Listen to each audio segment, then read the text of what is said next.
이집트 사람들은 나일 강가의 터전을 잡고 살았습니다. 아시리아 사람들과 바빌로니아 사람들은 메소포타미아에 있는 티그리스 강과 유프라테스 강가의 자리를 잡았습니다. 그런데 왜 고대 사람들은 강 근처에 살고 싶어 했을까요? 강과 가까이 살면 마실 물이나 농작물에 사용할 물을 충분히 얻을 수 있었기 때문입니다. 그러나 고대 도시들이 강 가까이에 세워진 또 다른 이유가 있다고 합니다. 우리가 만약에 우루 아래쪽에 고대 메소포타미아에서 살고 있다고 생각해 보겠습니다. 그리고 아브라함 이야기에서 나왔던 데라처럼 우리가 그때 그 시절에 상인이었다고 가정해 보겠습니다. 올해는 여기 밀수하기 풍년인데 아시리아는 밀이 홍수에 싹 휩쓸려 갔다고 합니다. 그래서 아시리아 사람들은 밀을 사기 위해 우리 우르 사람들보다 2배는 더 값을 치러야 합니다. 우르에는 밀이 풍족히 있지만 아시리아에는 밀이 없기 때문입니다. 그래서 우리는 아시리아 북쪽 지역을 돌아다니면서 그곳에서 밀을 팔아야겠다고 생각했습니다. 왜냐고요? 그렇게 하면 돈을 많이 벌 수 있기 때문입니다. 그러면 우르에서 아시리아까지는 어떻게 갈 수 있을까요? 당시에는 자동차나 기차 같은 것이 없었습니다. 우리는 무거운 밀을 가져가야 하기 때문에 걸어서도 갈 수 없습니다. 우리가 아시리아까지 가려고 한다면 소 달구지를 이용해야 할 텐데요. 그런데 아직 고무가 발명되기 전이기 때문에 나무로 만든 바퀴로 가야만 합니다. 이 나무로 만든 바퀴가 과연 얼마나 오래 버틸 수 있을까요? 우르에서 아시리아로 가는 도중 중간중간 멈춰서 고치면서 가면 될까요?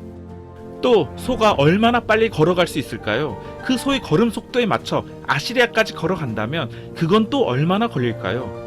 여기서 잠깐 메소포타미아 지역에 대해서 생각해 보겠습니다. 이 지역의 땅은 모래나 바위 천지입니다. 길을 포장하는 불도저나 도로 포장 기계는 물론 상상도 할 수 없는 시기였고 아시리아로 가는 도중 모래 사막을 지날 수도 있습니다. 모래 사막을 걷는다는 게 보통 쉬운 일이 아닙니다. 바닷가 모래밭에 가보신 적 있으시죠? 발이 모래 속으로 푹푹 빠집니다. 그런데 나무 바퀴를 달고 무거운 짐을 실은 달구지를 끌고 그런 모래길을 어떻게 지나갈 수 있겠습니까? 바퀴도 그만 모래 속으로 빠지고 말 것입니다. 바위 토성이의 땅을 가는 것도 마찬가지입니다. 달구지가 바위가 많은 땅을 어떻게 지나가겠습니까? 소 달구지를 가지고 아시리아로 가는 것은 아무리 생각해봐도 무리인 것만 같습니다. 그렇다면 우르에서 아시리아로 가는 또 다른 방법은 없을까요? 혹시 밀을 배에 싣고 가는 것은 어떨까요? 우르를 출발해서 유프라테스 강을 따라 페르시아만에 이르기까지 항해할 수 있습니다. 그리고 돌아올 때는 티그리스 강을 따라 거슬러 올라오면 됩니다. 이렇게 배로 항해를 하면 시간과 노력을 줄일 수 있고 아시리아에도 빨리 도착할 수 있게 됩니다. 강가에 도시가 생겨난 이유가 바로 이것입니다. 먹을 것이나 사고 팔 물건을 강을 통해 배로 실어 나르기가 편했기 때문입니다. 무거운 짐을 육지로 끌고 가는 것보다는 물을 통해 가는 것이 훨씬 더 쉬운 일이었습니다. 그래서 메소포타미아에 있는 도시들은 티그리스 강과 유프라테스 강을 이용해 무역을 했습니다. 그리고 그들은 자기들끼리는 물론이고 동쪽에 있는 나라들과도 무역을 했습니다. 이런 그들이 무역을 했던 나라 중 하나가 바로 인도입니다. 인도 사람들도 강을 길처럼 이용하고 있었습니다. 그 강의 이름은 인더스 강이었고 인더스 강 주변의 땅을 인더스 유역이라고 합니다. 인도 사람들은 이곳에 정착해서 살고 있었습니다. 그들은 강물을 마시기도 하고 낚시를 하기도 했으며 농경지에 물을 대기도 했습니다. 또 배를 타고 인더스 강을 왔다 갔다 하면서 서로 무역을 할 수도 있었습니다. 마침내 인도 사람들은 아라비아해까지 배를 타고 나갔습니다. 아라비아해는 인도 사람들이 한 번도 본 적이 없는 매우 넓은 수역이었습니다. 그 당시 사람들은 바다가 해안도 없고 끝도 없다고 생각했다고 합니다. 그러나 그들은 용감했고 점점 멀리까지 모험을 계속했습니다. 그리고 마침내 메소포타미아에 있는 도시까지 항해해서 그들과 무역도 할 수 있게 되었습니다. 아마 인도 사람들이 메소포타미아까지 육지를 가로질러 가려고 했다면 산맥을 넘어야 했을 것입니다. 하지만 배로 가는 항해는 전혀 어렵지 않았습니다. 그래서 메소포타미아 사람들처럼 인도 사람들도 인더스 강 근처에 대도시를 건설하고 다른 도시와의 무역을 통해 돈을 벌었습니다. 이렇게 인더스 유역에 살았던 사람들도 메소포타미아 사람들처럼 도시를 건설했지만 인더스 유역에는 제국이라는 것이 없었습니다. 사르곤이나 함무라비, 샴시아다드처럼 인더스 유역을 하나의 왕국으로 통일하려고 한 위대한 전사가 없었던 것입니다. 그래서 도시들은 모두 독립되어 있었습니다. 인더스 유역에 살았던 농부는 이집트나 메소포타미아에 살았던 농부와는 다른 생활을 했다고 합니다. 농부는 곡식을 재배하기도 했지만 모카나 멜론과 같은 과일을 키우기도 했고 게다가 농사를 짓는데 물소와 코끼리를 이용하기도 했습니다.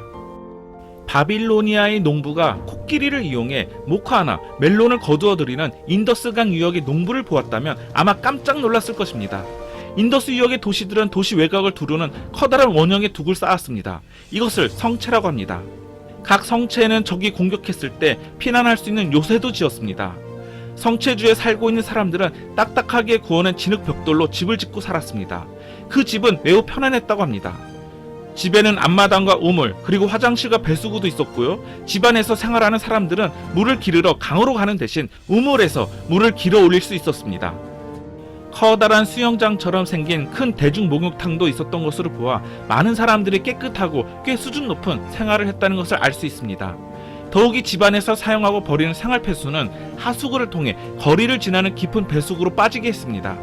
그 도시들 중에는 세계에서 가장 큰 성체 도시들도 몇 개 있었습니다. 모헨조다로라는 도시에는 약 4만여 명의 사람들이 살고 있었다고 추정됩니다. 그런데 인더스 유역의 도시에 무슨 일인가 벌어졌습니다. 사람들이 집과 하수구, 우물과 무너진 성체를 버려둔 채 도시를 그만 떠나버렸던 것입니다. 그래서 모래와 먼지가 서서히 도시를 뒤덮었고 수백 년이 지나자 그곳에 성체 도시가 존재했다는 사실을 아무도 모르게 되었습니다. 마침내 고고학자들이 인더스강 유역의 땅을 파내기 시작했습니다. 그렇게 그들은 거대한 성체 도시의 유물들을 찾아냈고 폐허가 된 벽과 성체도 찾아냈습니다. 그러나 그곳에 살던 사람들이 왜 죽었는지에 대해서는 어떠한 실마리도 찾아내지는 못했습니다. 인더스 유역의 사람들이 남겨놓은 문서를 찾아내긴 했지만 해석할 수 없기 때문에 무슨 뜻인지 알 수가 없습니다. 그런데 고고학자들은 모헨조다로에서 거리에 누워있는 해골을 발견했습니다. 마치 사람들이 길거리에서 죽어 묻히지도 못한 것 같았습니다. 도대체 성체 도시에서 무슨 일이 있었던 것일까요? 저도 궁금한데 확실하게 알 수 있는 단서가 아직까지는 없습니다. 하지만 인도 사람들 사이에는 수천 년 전부터 전해 내려오는 고대의 이야기가 하나 있습니다. 그 이야기는 오래전 성체 도시들이 번성하던 때부터 지금까지 전해져 내려오는 이야기입니다. 어쩌면 이 이야기가 미스터리의 실마리가 될지도 모릅니다. 그 이야기는 바로 사냥꾼과 메추라기라는 이야기입니다. 옛날 옛적에 메추라기 한 무리가 강둑에서 살고 있었다고 합니다. 그들은 먹고 마실 것이 넉넉했지만 밤마다 그들을 잡으러 나타나는 사냥꾼 때문에 이만저만 걱정이 아니었습니다. 사냥꾼은 그물을 가지고 메추라기들 옆으로 살금살금 다가가서 숲을 속으로 뛰어들었습니다.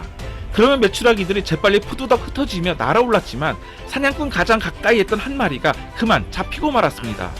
사냥꾼은 메추라기를 집으로 가져와 저녁 식사로 맛있게 먹어버렸습니다. 어느 날 가장 나이 많은 메추라기가 말했습니다. 사냥꾼이 와서 우리 중 한 마리만 잡아간다면 큰 문제가 아니다. 하지만 그가 우리 모두를 향해 그물을 던진다면 어떻게 될까? 그렇다면 큰일이다. 우리 모두는 도망갈 만큼 충분한 힘을 길러야 한다.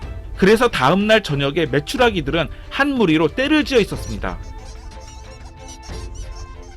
그때 사냥꾼이 수풀에 나타나 메추라기에게 그물을 던지자 메추라기들은 다같이 날아올라 사냥꾼의 손에서 그물을 빼서 멀리 날려버렸습니다. 이렇게 해서 하나로 뭉친 메추라기들은 사냥꾼의 손아귀에서 벗어날 수 있었습니다. 메추라기들은 무척 기뻐했습니다. 이제 무서울 게 아무것도 없었습니다.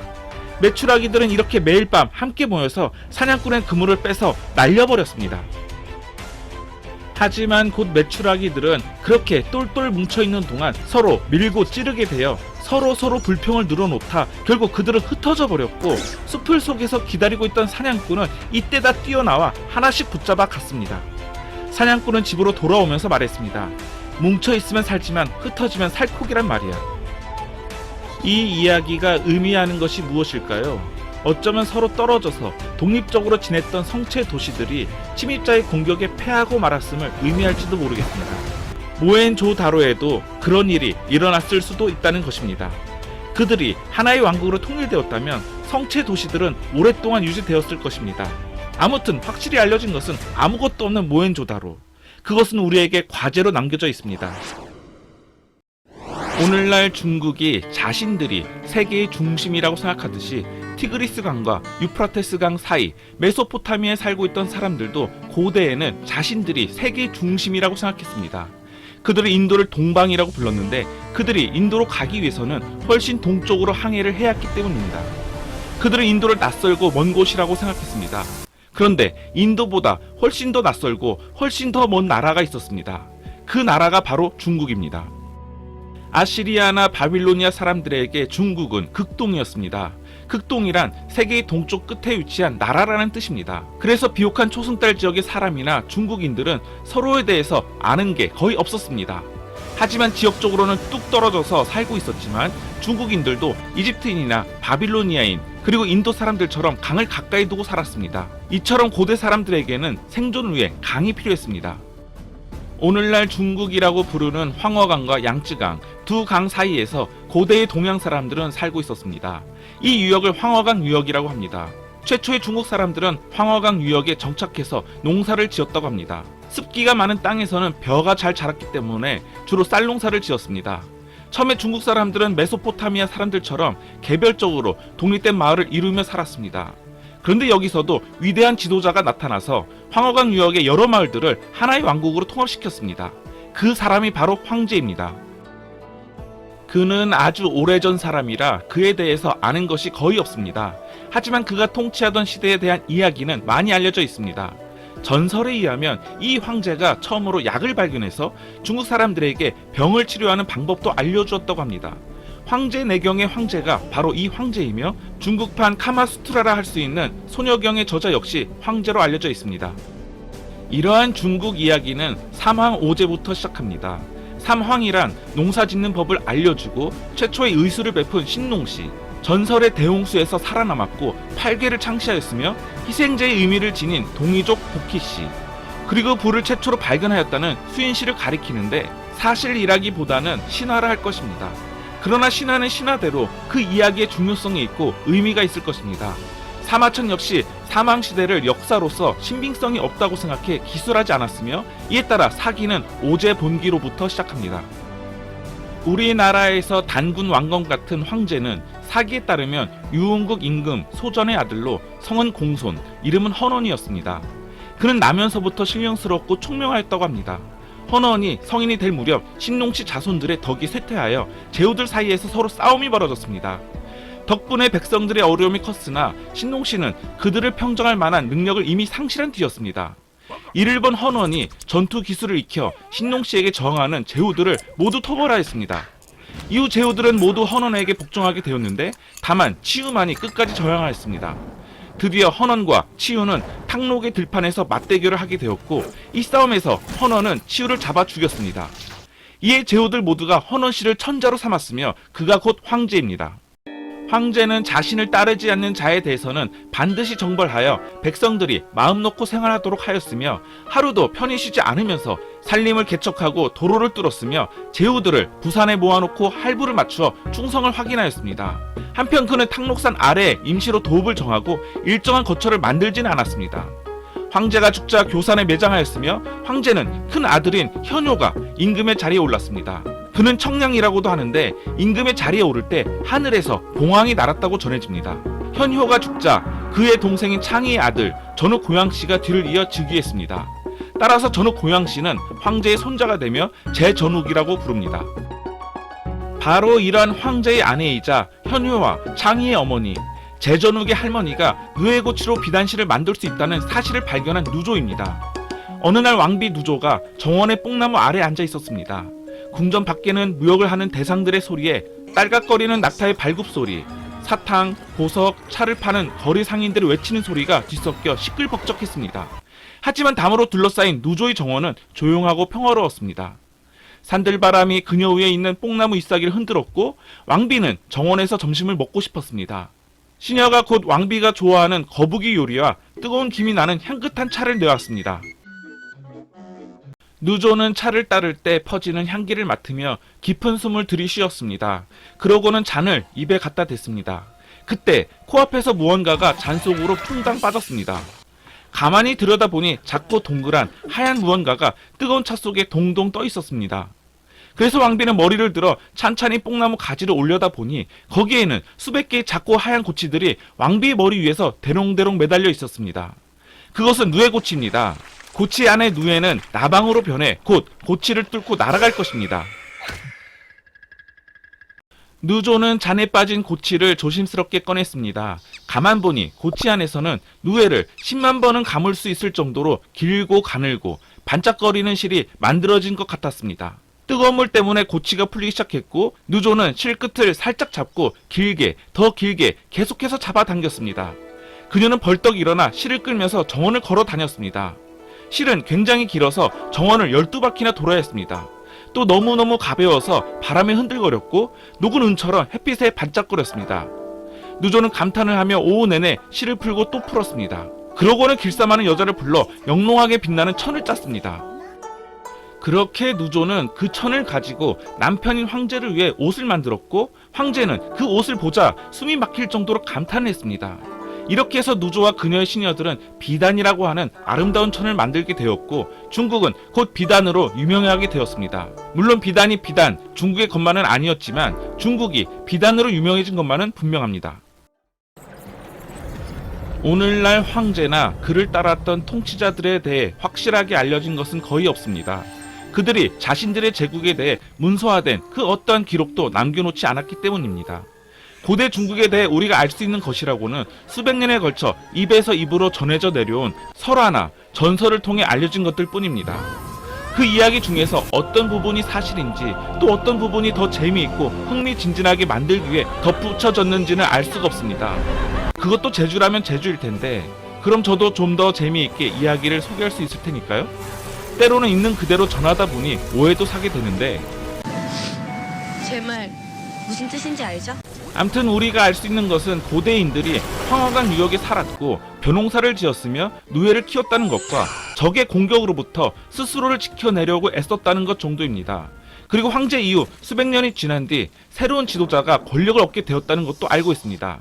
그의 이름은 탕이었고 은 집안의 사람이었다고 합니다. 이 집안이 이후 500년 동안 황허강 유역을 통치했습니다.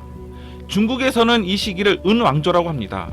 왕조란 아버지가 아들에게, 형이 동생에게, 삼촌이 조카에게 왕위를 물려주면서 오랜 세월 동안 한 집안이 하나의 나라를 지배하는 형태를 말합니다.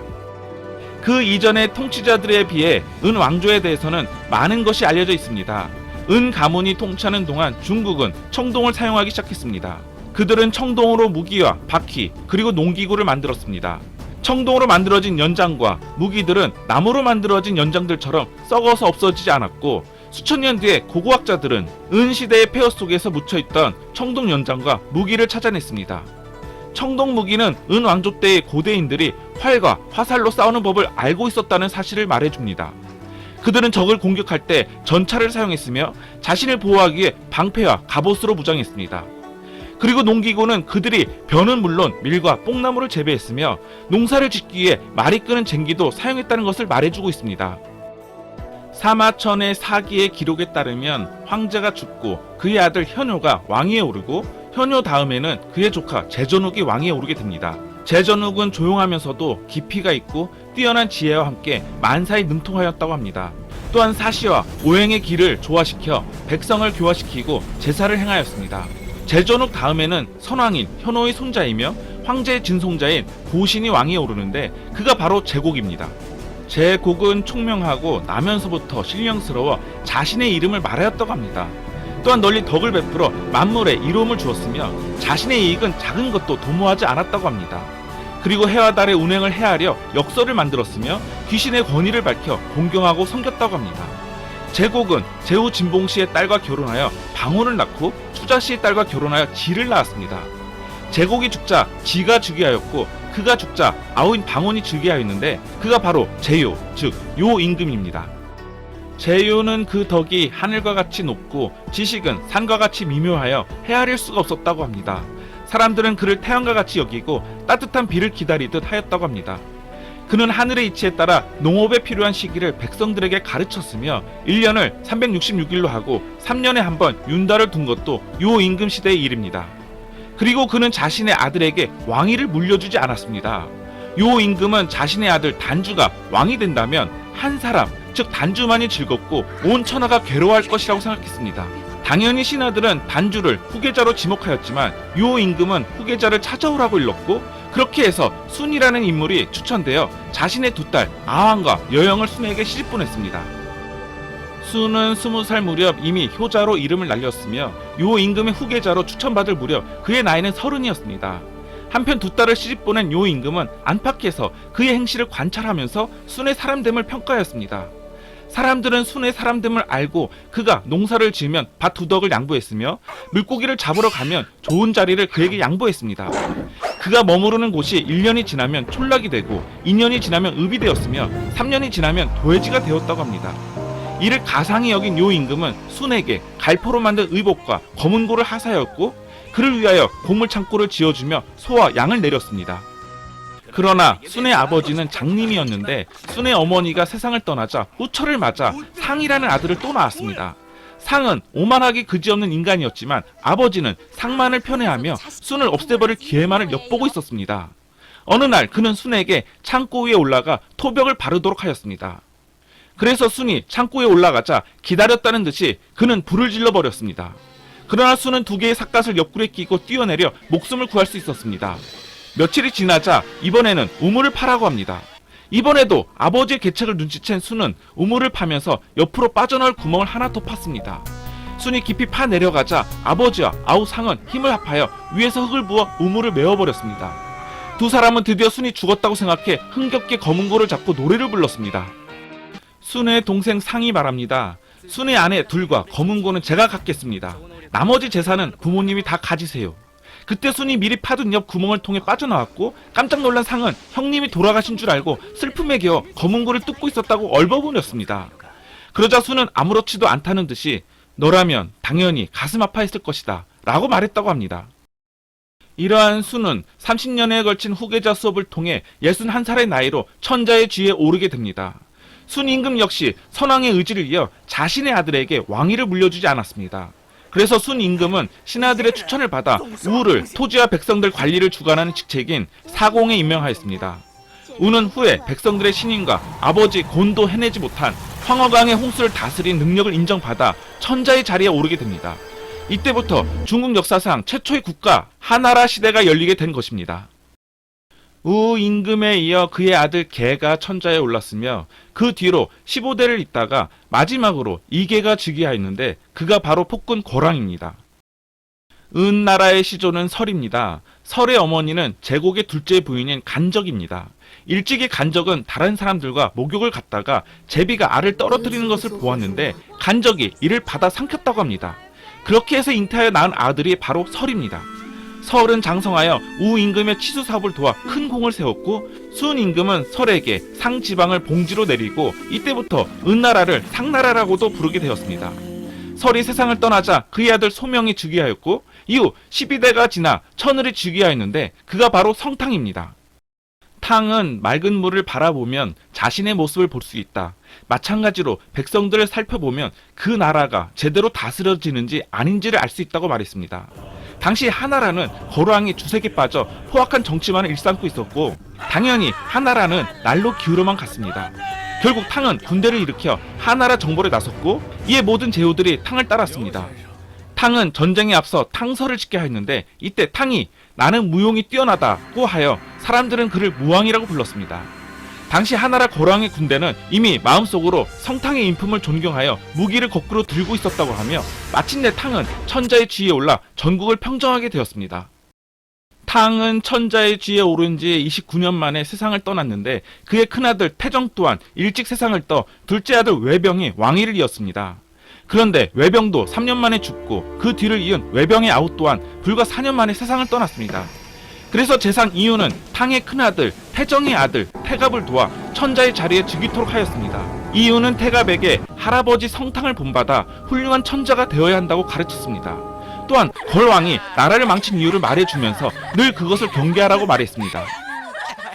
하지만 제멋대로 자란 태갑은 놀고 먹고 즐기는 것만이 몸에 배어 있어 그는 이윤의 가르침을 잔소리로 여겼습니다. 그러면서 점차 포악해져 정치는 내팽긴 채 성탕이 만들어 놓은 모든 규정도 없애버렸습니다. 이윤은 고민에 빠졌습니다. 태갑을 그대로 방치해 놓았다가 제2의 거왕이 되어 나라를 망칠지도 모를 일이었습니다.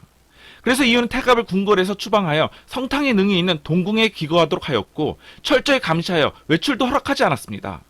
그동안 이윤은 국가의 모든 정사를 관장하였습니다. 한편 할아버지 성탕의 능 옆에 기거하게 된 태갑은 할아버지가 나라를 세우기 위해 얼마나 애썼는가와 항상 백성들에게 너그럽고 현명한 정치를 펼쳤음을 깨닫게 됩니다. 그렇게 점점 태갑은 변해갔습니다. 그는 근검절약하고 어진 사람이 되고자 뜻을 세웠으며 부지런히 책을 읽고 수양에 힘썼습니다. 뿐만 아니라 황무지를 개간하여 농사일도 직접 거들었습니다. 사람을 대할 때도 진심이었고 겸손함을 잃지 않았습니다. 그렇게 3년이 흘렀고 이유는 태갑을 유심히 지켜보았습니다. 이제 이유는 왕의 복식을 갖춰 들고 몸소 동궁까지 나아가 태갑을 모시고 궁궐로 돌아왔습니다.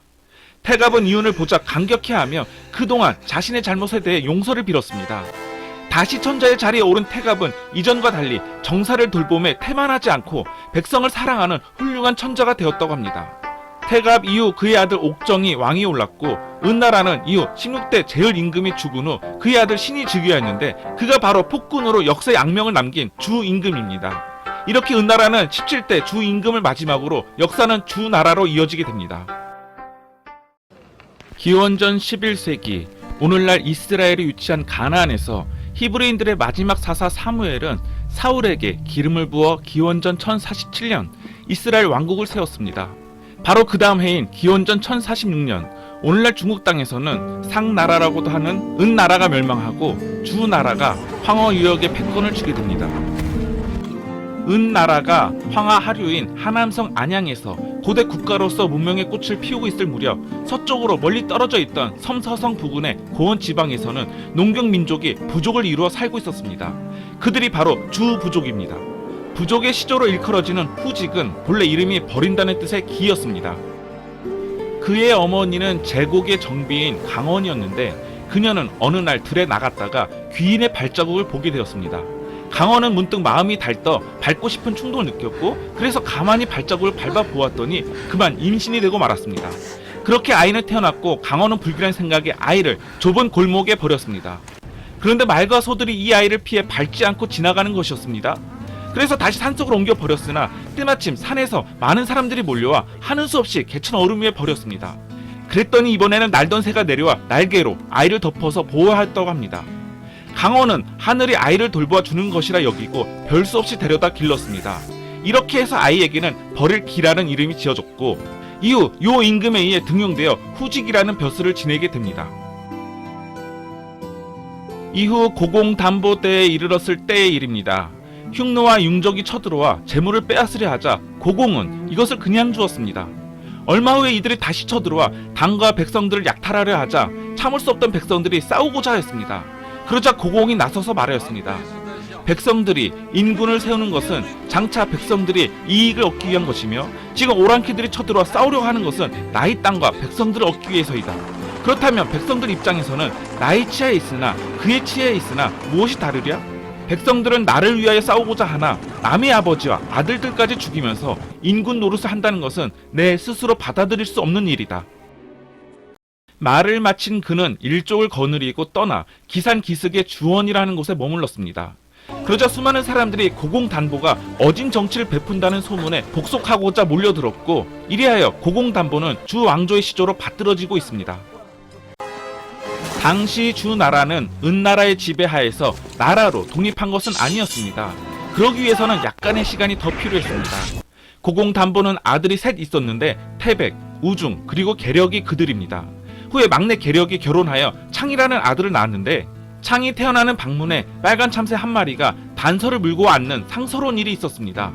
그 모습을 본 고공단보는 창에게 왕위를 물려주고자 작정하였으며 이에 고공단보의 아들 태백과 우중은 아직 한족의 문명이 닿지 않는 양자강 이남의 형만으로 망명하였습니다. 시간이 흘러 고공이 죽은 후 막내 아들 계력이 왕위를 물려받았고 계력이 죽자 창에게 왕위가 넘어갔는데 이 사람이 바로 서백창입니다. 서백은 덕을 행하고 노인을 공경하며 아이들을 사랑으로 보살폈습니다. 또한 현자에게는 예를 다하여 세상의 현인들이 그를 찾아왔습니다. 후에 서백은 강태공을 만나게 되며 서백은 은나라 법률과 제도를 개정하고 역서를 마련하였습니다. 또한 할아버지 고공단보를 태왕이라고 하고 아버지 계력을 왕계라 하여 주 왕실의 기반을 닦았습니다. 서백이 죽자 시호를 문왕이라 하였고 그 뒤를 무왕이 이었습니다. 무왕이 즉위하자 태공망 여상이 사가 되고 주공단이 보좌가 되었습니다. 이후 태공망의 보좌를 받아 무왕이 은나라를 물리치고 주나라를 건국하게 됩니다. 무왕은 풍수 동쪽 연안에 새로운 도읍 호경을 건설하였고, 무왕이 사망한 후 왕위에 오른 성왕 때엔 왕이 어려 무왕의 아우인 주공단이 섭정을 하였습니다. 주공단은 동이, 회의 등을 물리친 동방 원정을 끝내고 돌아와 중원 통치를 위해 동방의 거점을 새로 건설하기로 하였습니다. 이렇게 하여 건설된 도시가 낙양 부근의 성주였습니다. 이에 대해 호경은 주의 근거지라하여 종주라 하였고, 이 양도 병립의 시대를 서주시대라고 부릅니다. 한편 성주를 건설하여 제국의 통치 기반을 마련한 주공단은 다시 각 지역을 제후국으로 나누어 효율적인 지배체제를 확립하기로 하였습니다. 먼저 은나라 조상의 제사가 단절됨으로써 혹시 은의 신령이 해를 끼칠지도 모른다는 생각에 은의 자손에게 제후국을 세워주었습니다. 그것이 바로 송나라입니다. 다음에는 산동반도의 동이를 통치하도록 태공망을 영구 지방에 파견하였는데, 그것이 바로 제나라입니다. 은의 옛 터전에는 무왕의 막내 아우인 강숙을 파견하여 위나라를 건설토록 하였고, 산동 지방의 제수 유역에는 주공단의 아들인 백금을 파견하여 노나라를 건설토록 하였습니다. 소공석은 하북 지방으로 진출하여 연나라를 건설하였고, 성왕의 아우인 당수군은 산서성 분수 지역에 봉우되어 진나라를 건설하였습니다. 이후 서주시대는 약 280년간 계속되다가 12대 유왕이 이르러 큰 변화가 일어나게 됩니다. 유왕이 즉위한 지 얼마 되지 않아 섬서성에 큰 지진이 일어나 기산이 무너지고 경수, 위수, 낙수의 세 강물이 말라버린 것입니다. 그래서 많은 사람들이 나라가 망할 징조라며 두려워했습니다. 그런데 유왕은 나란 일에는 관심도 두지 않고 한 여인에게 빠져들고 있었으니 그 여인이 바로 포사입니다. 포사에게 폭사랑이 빠진 유왕은 적자를 폐위시키고 포사의 아들을 태자로 책봉하였으며, 포사 또한 왕후에 앉히려고 하였습니다. 그러자 왕비 신우의 아버지인 신우가 견웅족과 손을 잡고 군사를 일으켜 유왕을 공격하였고, 유왕은 공격을 알리고자 제후들에게 봉화를 올렸으나 여러 번 속은 제후들은 아무도 오지 않았습니다. 시우의 군대는 여산 기슭에서 유왕을 죽이고 포사를 사로잡았습니다. 후에 제후들은 신우와 더불어 원태자인 의구를 평왕으로 옹립하고 견웅의 침입을 피해 낙양 또는 성주라고도 하는 나급으로 도읍을 옮기게 됩니다. 이렇게 해서 서주시대는 막을 내리고 동주시대, 즉 춘추시대가 전개됩니다. 이는 기원전 770년의 일로 그보다 6년 전인 776년에는 처음으로 고대 올림픽이 개최되었으며, 서주시대가 막을 내리고 17년 후 기원전 753년에는 유럽에서 로마가 세워졌습니다. 우리나라를 기준으로 서쪽에는 오늘날 중국의 황허강, 거기서 좀 더 서쪽에는 인도와 파키스탄의 인더스강, 그곳에서 더 서쪽에는 메소포타미아의 유프라테스 강과 티그리스 강, 그리고 비옥한 초달 지역인 그곳에서 좀 더 서쪽으로 가면 이집트의 나일강까지 모든 문명은 뱀처럼 구불구불한 강을 끼고 발전해 왔습니다. 물이 있는 곳에 생명이 있습니다. 생명이 있기에 맹수도 있고 파리나 모기떼 같은 벌레들도 있지만 물이 생명수임에는 틀림이 없습니다. 이처럼 강을 끼고 문명을 이룬 인류에 대해서 오늘날 우리는 꽤 많은 것을 알고 있습니다. 고대의 사람들이 일상용품을 포함하여 보물과 같은 수많은 유물을 남겨놓았기 때문입니다. 고고학자들은 그 유물을 찾아내서 고대 사람들에 대해서 더 많은 것을 알아내는 데 사용하고 있습니다.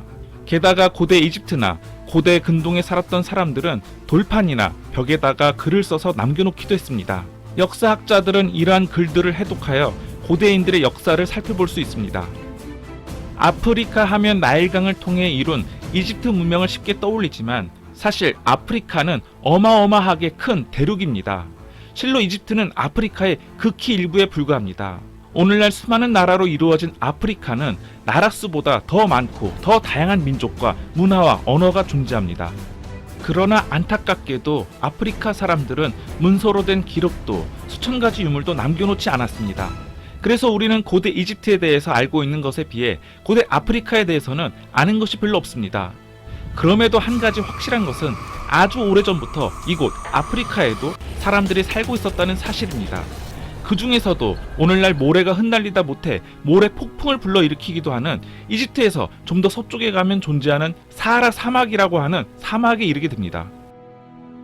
남극 대륙이라는 거대한 얼음 사막을 빼놓고 보면 사하라 사막은 총 면적이 940만 제곱킬로미터에 이르는 모래 사막으로 지구상에서 가장 넓은 사막입니다. 동쪽으로는 홍해로부터 북쪽으로는 지중해, 서쪽으로는 대서양에 이르기까지 그 광활한 크기는 상상을 초월하는데 미국 본토보다 더 크며 유럽을 통째로 삼키고도 남습니다. 심지어 오늘날에도 해마다 2만여 제곱킬로미터씩 넓어지고 있다고 합니다. 오늘날 이곳은 난로처럼 뜨겁고 현대 도시처럼 건조합니다. 땅은 갈라지고 바짝 말라 있습니다. 모래가 쇠처럼 단단한 땅 위로 날아와 모래 언덕이라고 하는 커다란 퇴적물을 만들었습니다. 이러한 사막에서 물은 오직 오아시스에서만 구할 수 있습니다. 사막 가운데 물이 고여서 대추야자 나무 몇 그루가 자랄 수 있는 곳이 바로 오아시스입니다. 물론 이러한 사막 기후에서 빗물이 고일 턱은 없습니다. 대부분은 지하에서 샘솟아 올라오는 용천수로 오아시스는 이곳 생명체에게 필수 불가결한 것입니다. 물이 귀한 사막에서 오아시스, 그곳에 사람들이 몰려들어 작은 마을이 자리 잡기도 합니다. 그들은 물이 많이 필요하지도 않는 양이나 낙타, 염소와 같은 사막 동물을 키우기도 하고 대추야자 나무에서 열리는 설탕에 절인 듯이 달콤한 대추야자를 먹기도 합니다. 어떤 때는 몇 가족이 나무 하나를 공동으로 소유하는 경우도 있습니다. 사하라 사막의 오아시스에서 산다는 건 마치 섬에서 사는 것과 비슷하다고나 할까요? 오아시스를 벗어나면 목숨이 위태롭고 매우 위험한 일입니다. 그러나 아주 오래전에 아프리카의 이 지역은 사막이 아니었습니다. 물과 나무로 가득한 초록의 비옥한 땅이었습니다. 지금은 바위투성이의 건조한 골짜기뿐인 이곳에 강과 계곡이 있었고 지금은 모래만 날리고 있는 이곳에 한때는 풀이 무성했다고 합니다. 가젤과 영양무리들이 푸른 초원을 거닐고 물고기와 악어, 하마가 강에서 헤엄치고 있었다고 합니다. 들소와 양은 숲에서 살았다고 합니다. 사하라에 살던 사람들도 비옥한 초승달 지역에 살던 사람들처럼 농사를 지으면서 야생동물을 사냥하고 식용으로 키우기도 했다고 합니다. 그런데 이러한 사실들을 어떻게 알 수 있었을까요? 사하라 사막의 단단한 먼지를 파내려가던 고고학자들은 고대의 나무에서 나온 꽃가루와 풀씨, 그리고 꽃씨들을 발견했습니다. 그런 나무나 꽃은 오늘날 사하라 사막 그 어디에서도 자라지 않는 것들입니다. 옛날 아주 먼 옛날에 그 나무와 꽃은 씨앗만 남겨놓고 사라져버린 것입니다. 고고학자들은 사하라에서 살았던 동물의 뼈도 발견했습니다. 이것은 사하라의 그 당시 동물들이 먹을 물이 충분했다는 사실을 뒷받침해주고 있는 것입니다. 사하라 사막의 어느 마을에 살았던 사람들은 바다 거북을 먹기도 했던 것 같습니다. 또 먹기 위해 깨부순 조개 껍데기도 수백 개나 나왔습니다. 어떤 마을 사람들은 기리를 잡아먹기도 한 것 같습니다. 머리는 빼고 말입니다. 고대에 살던 아프리카 사람들은 그림을 남겨놓았습니다. 그들은 자신들의 생활 모습을 동굴 벽에다 그려놓았습니다. 이 그림을 통해 우리는 농작물을 재배하고 동물을 돌보면서 살았던 그 당시 남자들의 모습을 볼 수 있습니다. 그리고 아름다운 옷을 입고 길들인 소를 타고 있는 여인들의 모습도 볼 수 있습니다. 그 그림들을 통해 우리는 당시 사하라에서 살던 사람들의 일상을 알 수 있습니다. 그런데 사하라에 무슨 일이 생겼던 모양입니다. 오랫동안 비가 오지 않아서 풀과 나무가 시들어 죽어가기 시작했고 결국 땅이 말라 먼지와 모래 외에는 아무것도 남지 않게 되었습니다. 강물은 더 이상 흐르지 않았고 계곡도 사라져버렸습니다. 동물들은 물과 먹을 것이 남아있는 아프리카의 남쪽 지방으로 멀리 떠났습니다. 사하라에 살던 사람들도 생존을 위해, 생계를 위해 생명을 찾아 남쪽을 향해 떠났습니다. 그들은 몇 주 동안 떠돌아다니다가 아프리카의 한가운데에 이르게 되었습니다. 그곳에서 그들은 호수와 강 근처에 자리를 잡고 새로운 생활을 시작했습니다. 그리고 앞서 말씀드린 대로 사하라는 황량한 사막으로 변해버렸습니다. 이때부터 아프리카는 넓고 위험한 사막을 기준으로 분리되었습니다. 북쪽으로는 지중해 연안을 따라 메소포타미아와 이집트 사람들이 아프리카 북쪽 지방에 정착하여 살게 되었습니다. 그리고 사하라 사막 이남에서는 아프리카 사람들이 수백 년 동안 평화롭게 살았습니다. 그들 사이에 존재하는 이 거대한 사막 때문에 고대의 역사에서 분리된 채 말입니다. 역사 속의 이야기나 신화, 꿈, 동화에는 인류의 원형이 담겨 있습니다. 그래서 우리는 이야기를 통해 우리를 발견하고 우리를 재조명합니다.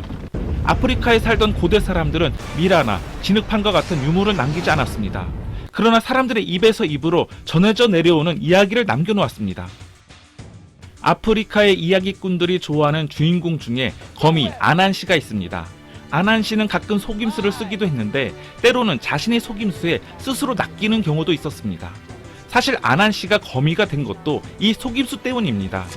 이야기 중에 아난 씨와 그의 친구 거북이에 대한 이야기가 있습니다. 이것은 사하라 사막의 남쪽에 있는 서아프리카의 나라 나이지리아의 요르바 사람들 사이에서 전해져 내려오는 이야기로 나중에 그들이 노예가 되어 오늘날 미국에서 살 때도 계속 전해진 아주 오래된 이야기입니다. 이야기 속에서 아난 씨는 배가 고파서 맛있는 참마를 저녁밥으로 먹기로 했습니다. 참마는 감자만한 크기에 코코넛처럼 껍질이 딱딱한 뿌리를 가진 식물입니다. 아프리카 사람들은 수천 년 동안 이 참마를 땅에 심어왔습니다. 거미 아난 씨는 배가 고팠습니다. 아난 씨는 뜰에서 가장 통통한 참마 몇 개를 파내어 진흙으로 만든 화덕에 조심스럽게 구웠습니다. 이제 꺼낼 때가 되자 참마의 냄새가 너무나 좋아서 아난 씨는 참을 수가 없을 지경이었습니다.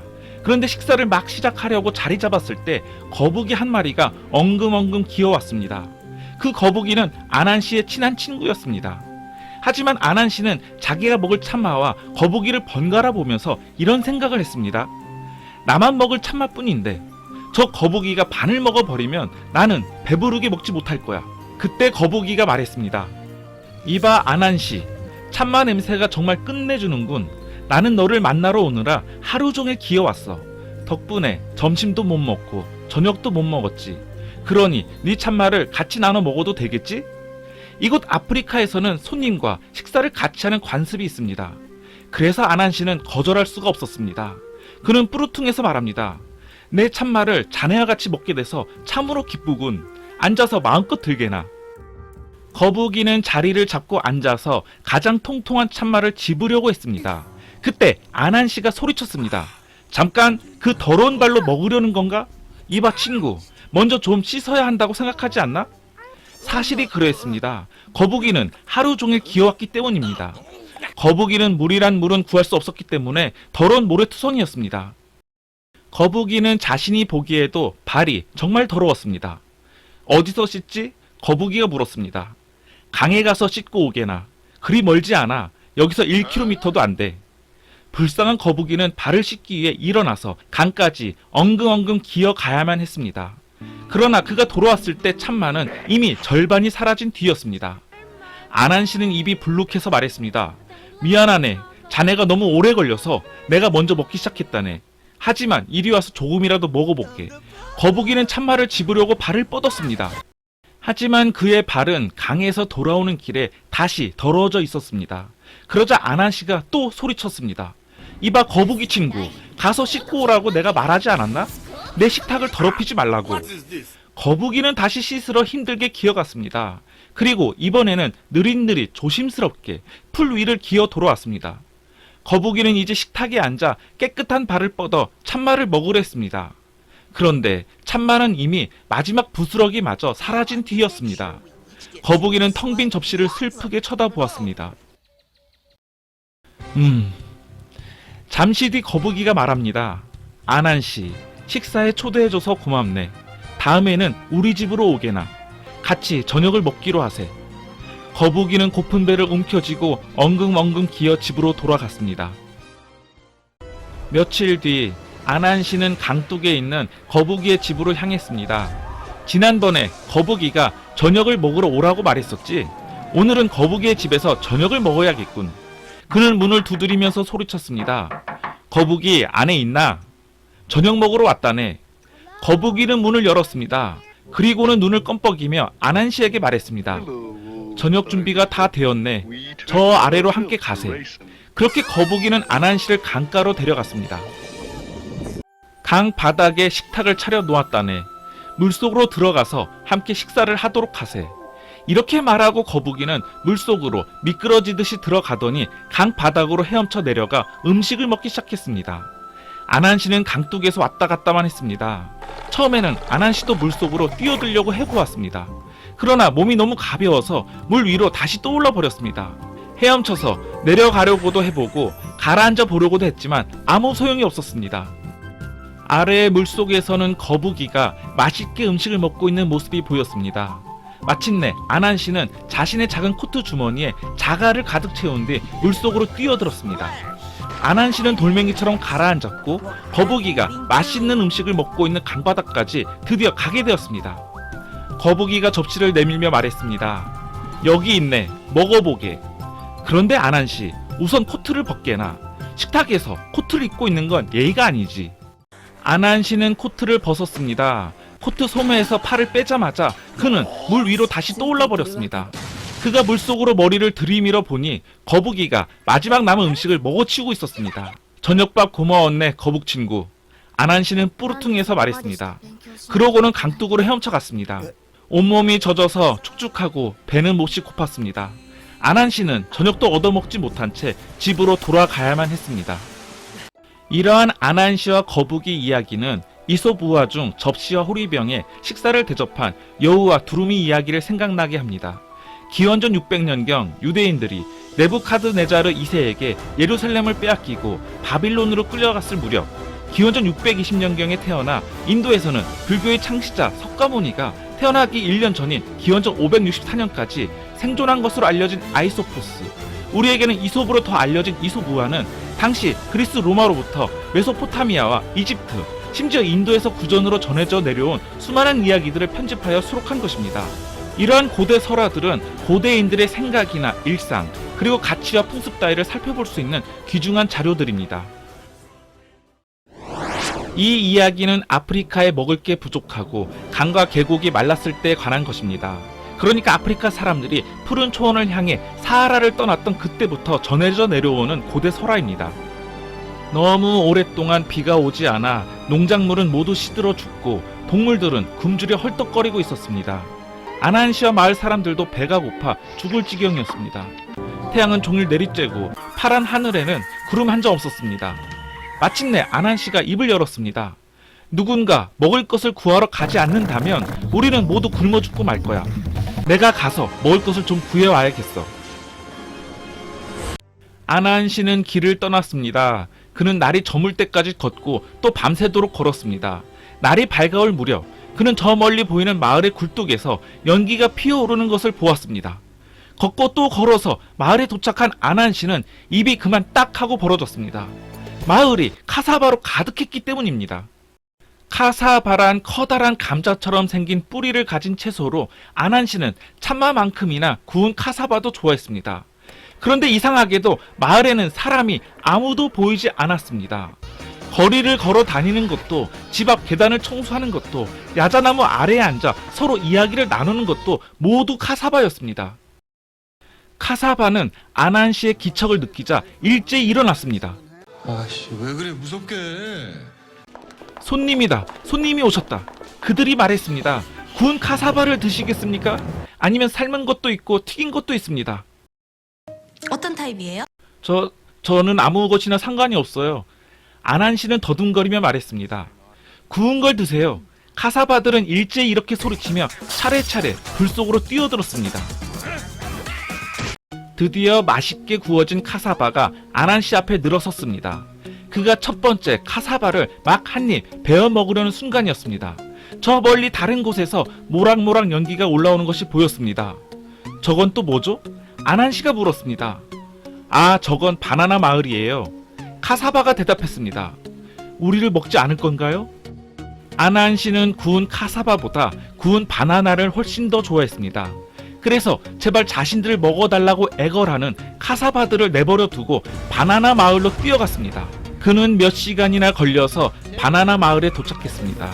그는 덥고 목도 마르고 배도 몹시 고팠습니다. 하지만 바나나들이 그를 맞이하기 위해 달려나왔습니다. 작은 아기 바나나는 그의 발 주위를 돌며 춤을 추었고 큰 바나나는 기뻐서 펄쩍펄쩍 뛰었습니다. 어떻게 요리해 드릴까요? 바나나가 물었습니다. 구운 것도 있고 삶은 것도 있고 튀긴 것도 있습니다. 알아서 해줘요. 아난시가 말했습니다. 튀겨드리지요. 바나나들이 환호했습니다.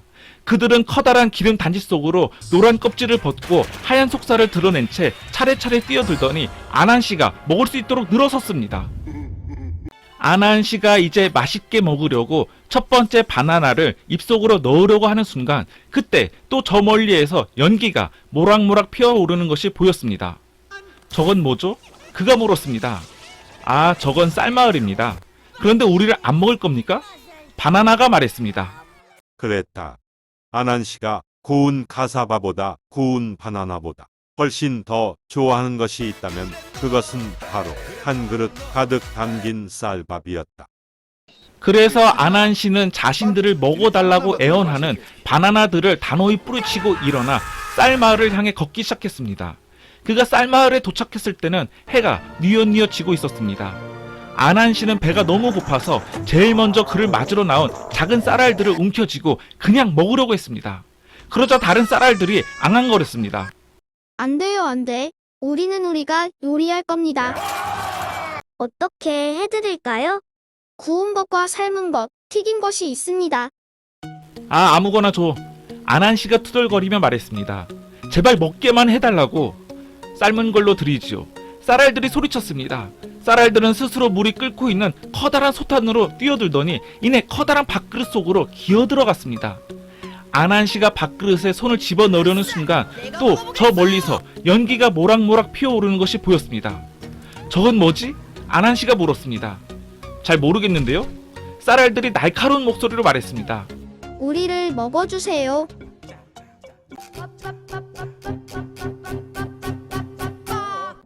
그러나 아난 씨는 이렇게 생각했습니다.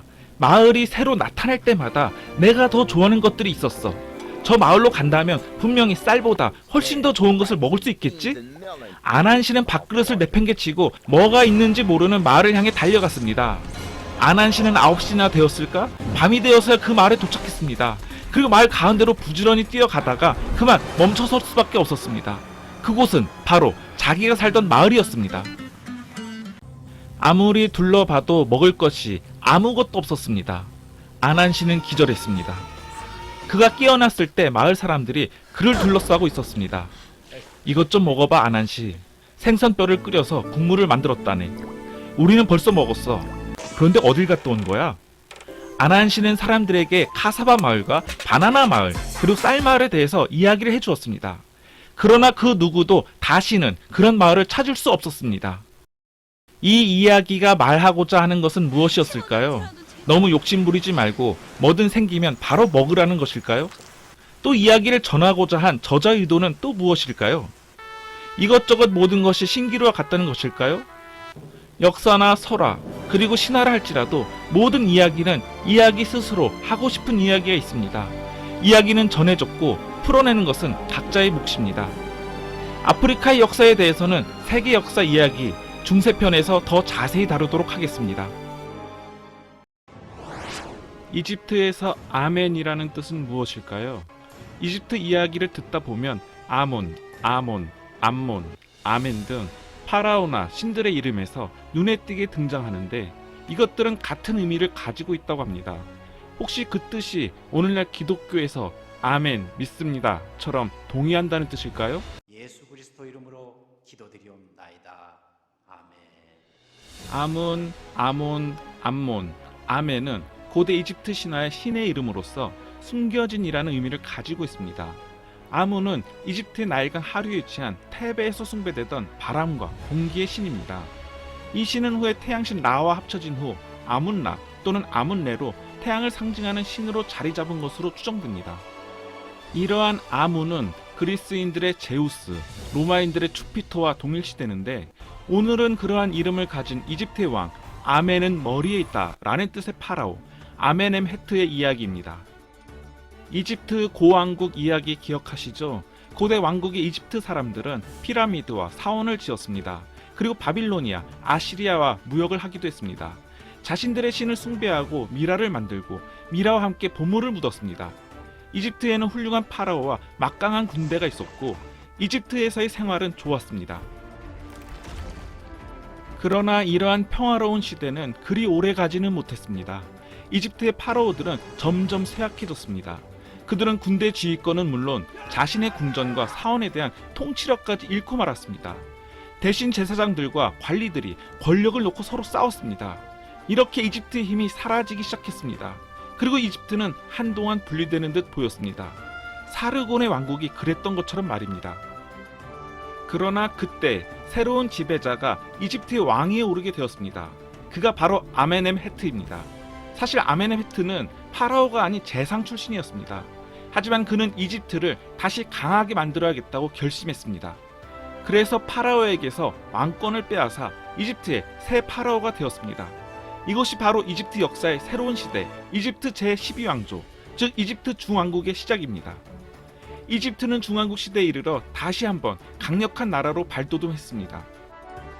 아멘엠헤트는 더욱 많은 영토를 확보하는 일이 무엇보다 시급하다고 생각했습니다. 그래서 이집트 주변에 있는 나라들을 정복하려는 계획을 세웠습니다. 우리 군대도 충분히 강해졌어. 다른 나라를 공격하자. 그거 좋은 생각인데. 그의 첫 번째 목표가 된 나라는 바로 누비아 왕국이었습니다. 누비아는 아프리카 대륙에서 이집트 남쪽에 있는 나라입니다. 오늘날에는 대부분의 영토가 수단 영토이며 4분의 1 정도만 이집트에 속합니다. 서아프리카의 고대 사람들이 물을 얻기 위해 중앙아프리카로 내려온 것과 달리 누비아 사람들은 중앙아프리카로 내려가지 않고 나일강에서 물을 얻었습니다. 그리고 나일강의 범람 덕분에 생긴 비옥한 땅에서 농사를 지을 수 있었습니다. 그래서 누비아 사람들은 그들의 나라에 그대로 머물 수 있었습니다.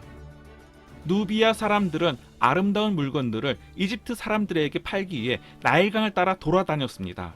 그들은 상아와 동물 가죽, 타조 깃털과 보석 따위를 팔았으며 이집트에 금을 들여오기도 했습니다. 아멘엠헤트는 누비아 사람들이 자신들의 땅에서 금을 캐낸다는 사실을 알고 있었습니다. 그래서 자신이 누비아의 지배자가 된다면 자신을 부자로 만들어줄 많은 보물을 가질 수 있을 것이라고 생각했습니다. 그렇게 아멘엠헤트는 누비아를 정복하러 떠났습니다. 그는 누비아 사람들과 수십 번의 전투를 치른 끝에 마침내 승리를 거두었습니다. 이집트 사람들은 누비아를 쿠시라고 다시 이름을 지었습니다.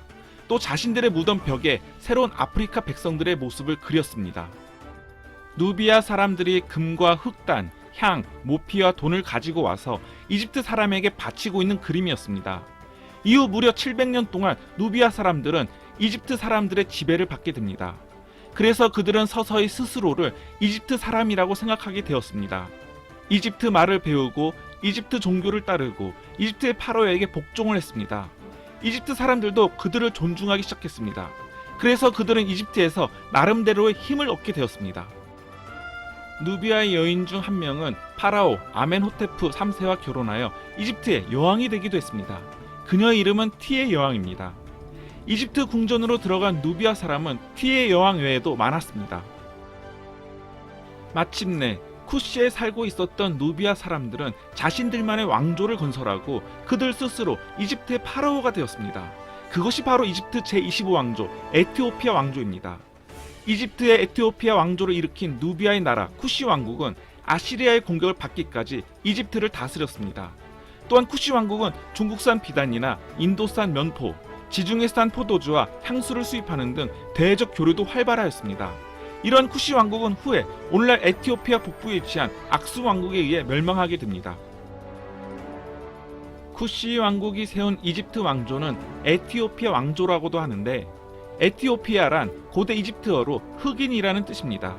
그래서 이집트 사람들은 또한 아프리카 사람이기도 합니다. 그리고 아프리카 사람들은 그들의 이야기며 전통, 기술을 그대로 이집트 제국으로 가지고 왔습니다. 그래서 위대한 이집트 사람에 대해서 읽어가다 보면 자연스럽게 위대한 아프리카에 대해서도 읽게 됩니다. 이러한 고대 이집트는 북쪽으로는 지중해를, 서쪽으로는 사하라 사막을 경계로 남쪽에는 누비아 왕국이 있었습니다. 그리고 동쪽으로는 홍해를 끼고 시나이 반도를 지나 가나안 땅을 맞대고 있었는데 바로 거기에서 힉소스족의 이집트 침입이 있었습니다. 힉소스 부족은 이집트 사람들이 처음 보는 무기를 가지고 있었습니다. 더욱이 말을 타고 싸우는 종족을 조우한 것은 처음이었기에 이집트 사람들에게 힉소스족의 침입은 충격 그 자체였습니다. 아프리카 북쪽으로 거슬러 올라가면 아멘엠헤트의 아들과 손자들이 여전히 중기 이집트 왕국을 통치하고 있었습니다. 그들은 이집트 전체를 통일한 강력한 파라오들이었습니다. 그들은 누비아 사람들에게 한 것처럼 정복한 사람들이 반항하도록 결코 내버려 두지 않았습니다. 남자는 죽였고 여자와 아이는 노예로 삼았으며 철과 금을 다른 나라에 팔아 돈을 벌었습니다. 그렇게 이집트는 다시 부유해지고 번영했습니다. 아멘엠헤트 가문은 막강한 왕조였습니다. 왕조가 무엇인지 기억하실 것입니다. 하나의 가문이 오랜 세월 동안 하나의 나라를 통치하는 시기를 말합니다. 그러나 아멘엠헤트 이후에는 다른 가문이 이집트를 통치했습니다. 이 가문에서 나온 왕들은 훌륭한 파라오가 되지 못했습니다. 그들은 이집트 땅 전체를 통치하지 못했습니다. 또다시 제사장과 관리들은 누가 더 많은 권력을 차지할 것인지를 놓고 서로 싸우기 시작했습니다. 권력 다툼이라는 내분에 에너지를 소비한 그들은 이제 침입자를 물리칠 군대도 지휘할 사람도 없었습니다. 이때가 이방인 입장에서 보면 이집트를 공격할 수 있는 절호의 기회입니다. 마침 사나운 적들이 북쪽에서 침입할 준비를 하고 있었습니다. 그들은 가나안에서 온 적들입니다. 가나안을 기억하고 계시죠? 아브라함에 관한 이야기를 할 때 그가 하나님으로부터 가나안 땅으로 가라는 계시를 받았다고 하는 이야기를 기억하실 것입니다. 그때 아브라함이 어떤 생각을 했었는지 생각나시나요? 그는 이렇게 생각했습니다. 왜 낯선 야만족들로 가득한 저 황무지로 가야 하는 거지? 그렇습니다. 그 가나안에 살고 있는 낯선 야만족들 중 하나가 바로 힉소스 부족입니다. 그들은 정복할 새로운 땅과 훔칠 새로운 재산을 찾아 이곳저곳을 떠돌아다니는 전쟁을 좋아하는 유목민이라고 합니다. 그들은 몇 년 동안 가나안 땅을 떠돌아다녔고 이제 새로운 나라로 나아갈 준비가 되었습니다. 그렇게 그들이 선택한 나라가 바로 이집트입니다. 힉소스 부족은 가나안에서 이집트로 돌격해왔습니다. 당시 이집트의 허약한 군대는 그들의 잔인한 침입을 당해낼 재간이 없었습니다. 힉소스 부족은 이집트 사람들이 처음 보는 무기를 가지고 있었습니다. 이집트 사람의 활보다 더 멀리 날아가는 새로운 활을 사용했고 말이 끄는 전차도 사용하고 있었습니다. 이집트 군대는 처음 보는 새로운 무기로 무장하고 쳐들어오는 이 침입자들을 물리칠 방법을 찾지 못했습니다. 더욱이 말을 타고 싸우는 종족을 조우한 것은 처음이었기에 그 충격은 이루 말할 수 없었을 것입니다. 힉소스 부족은 이집트 군대를 격파하고 이집트의 가장 큰 도시들을 점령했습니다. 그들은 파라오의 궁전까지도 빼앗아 버렸습니다. 이때부터 이집트 제15왕조 힉소스 왕조가 이집트를 통치했습니다. 이는 이집트 중왕국의 종말을 의미하는 것이었습니다. 이집트 사람들은 힉소스 왕들을 싫어했습니다. 그들은 힉소스 왕들을 양치기 왕이라고 불렀습니다. 예의도 없고 불결하며 야만스럽다고 한마디로 오랑캐로 생각한 것입니다. 그러나 힉소스 왕조는 100년 이상 이집트를 다스렸습니다. 마침내 이집트 왕족들이 모여서 반란을 일으킬 것을 의논하기 시작했습니다. 그들은 힉소스 부족의 활만큼 강한 활과 힉소스 전차와 같은 병기들로 스스로를 무장했습니다. 힉소스 부족의 칼처럼 생긴 청동으로 된 낫 모양의 무기도 만들었습니다. 그러고는 힉소스 부족에게서 배운 전투 방법을 이용해 이집트에서 그들을 몰아냈습니다. 그리고 반란을 주도한 이집트 왕족의 지도자인 아흐모세가 이집트의 새 파라오가 되었습니다. 이집트 18번째 왕조 아흐모세와 그 후손의 통치 밑에서 이집트는 전보다 더 강력한 힘을 갖게 되었습니다. 이제 이집트는 힉소스족에게 잃었던 땅을 되찾았습니다. 그리고 파라오들은 업그레이드된 활과 전차, 검을 이용하여 훨씬 더 많은 영토를 정복해 나갔습니다. 이런 이집트는 전 세계에서 가장 막강한 왕국 중 하나가 되었습니다. 이집트 역사에서는 이 시기를 이집트 신왕국이라고 합니다. 모세란 무슨 뜻일까요? 하트셉수트의 하트는 이집트의 황금시대, 이집트의 절정기, 이집트 신왕국 시대에는 이집트 사람들이 힉소스족의 침입과 그들이 일으킨 힉소스 왕조 덕분에 무기나 병법에 있어서 획기적인 변화가 일어났습니다. 보다 빠르고 보다 강해서 이집트 사람들은 그 이전보다 훨씬 잘 살게 되었습니다. 왕좌에 오르는 파라오들마다 나라를 훌륭하게 잘 다스렸고 그들은 이집트 신왕국을 튼튼하게 지켜냈습니다. 물론 오늘날 그 당시의 파라오들에 대해 전부 다 알 수는 없지만 그 중에서 가장 흥미로운 파라오 2명이 있습니다. 그들이 바로 투트모스 1세와 그의 딸 하트셉수트입니다. 워낙 모세가 유명하니까 투트모세와 무슨 연관이 있나 싶은데 모세란 히브리어로 건지다 라는 뜻을 담고 있다면 이집트어로는 태어나다 라는 뜻으로 아들, 자녀라는 의미를 담고 있다고 합니다. 그러니까 아흐모세는 달의 자손이라는 뜻이고 투트모세는 투트의 자손이며 모세는 그냥 태어났다 라는 뜻인가요? 암튼 투트모세 1세는 파라오가 되기 전에 군대의 장군이었다고 합니다. 그는 전쟁의 신 같은 존재였으며 전쟁 광이기도 했다고 합니다. 그래서 투트모세는 이집트 왕족이 힉소스족을 이집트에서 쫓아내는데 혁혁한 공을 세웠습니다. 이제 이집트 왕족의 우두머리가 다시 파라오가 되었을 때 투트모세는 그 오른팔이 되어 그의 딸과 결혼하게 됩니다. 그리고 파라오가 죽자 투트모세는 이집트의 새로운 파라오가 되었습니다. 투트모세는 파라오의 권위를 보여주기 위해 이집트 제국을 훨씬 더 크게 만들고 싶어 했습니다. 그래서 투트모세는 이집트에서 독립운동을 하고 있던 누비아 사람들을 쳐서 굴복시키고 그들이 여전히 이집트의 일부임을 상기시켜 주었습니다. 그러나 투트모세는 그것만으로 만족할 수 없었습니다. 그는 군대를 이끌고 나가 가나안으로 도망간 힉소스족을 추격했습니다. 가나안 남쪽 지방에 살고 있던 모든 부족들도 쳐부수고 이집트의 영토로 만들어버렸습니다. 투트모세는 이제야 매우 만족스러웠습니다. 한때는 힉소스족이 쳐내려와서 이집트를 점령했었는데 이제 그가 치고 올라가서 힉소스족의 땅을 차지했으니 그가 파라오가 된 것에 대한 정당성과 권위가 부여된 것이기 때문입니다.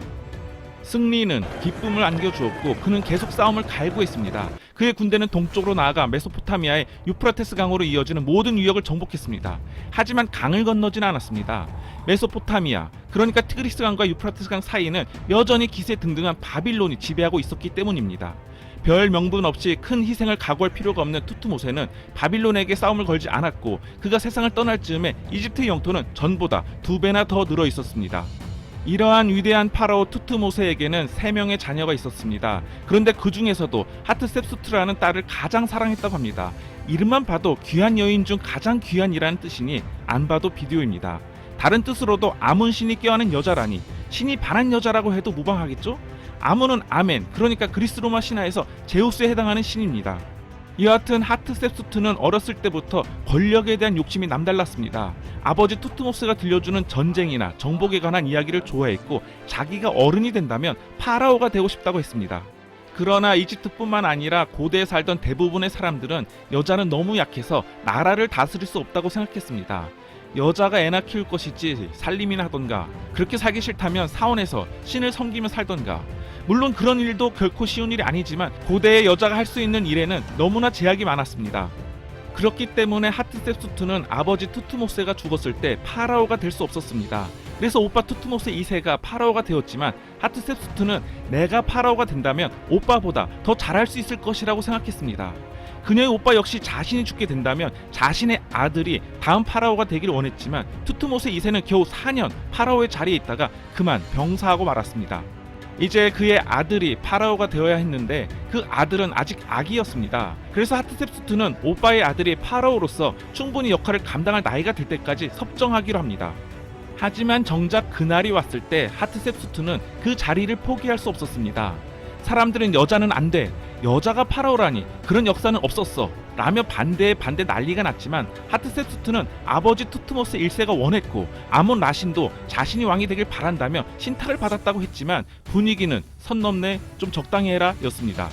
그럼에도 하트셉수트는 절대 포기 못하고 이제 남자 옷을 입고 가짜 수염을 붙여 남장을 하기 시작합니다. 이집트 사람들은 하트셉수트의 소신과 철학, 확고한 결심에 감복하여 그녀를 파라오로 받아들입니다. 제가 볼 땐 하트셉수트는 순떼쟁이의 억지인데 이렇게라도 해서 파라오가 된 걸 보니 어지간히 사랑을 받긴 받았나 봅니다. 그리하여 하트셉수트는 20년이 넘도록 왕을 가장한 여왕으로 이집트를 아주 잘 통치했다고 합니다. 비록 그녀가 직접 전쟁을 하지는 않았지만 아프리카로 원정대를 보내 그곳에서 금과 향료, 원숭이, 코끼리를 비롯하여 이집트 사람들이 좋아할 만한 여러 가지 물건들을 들여왔습니다.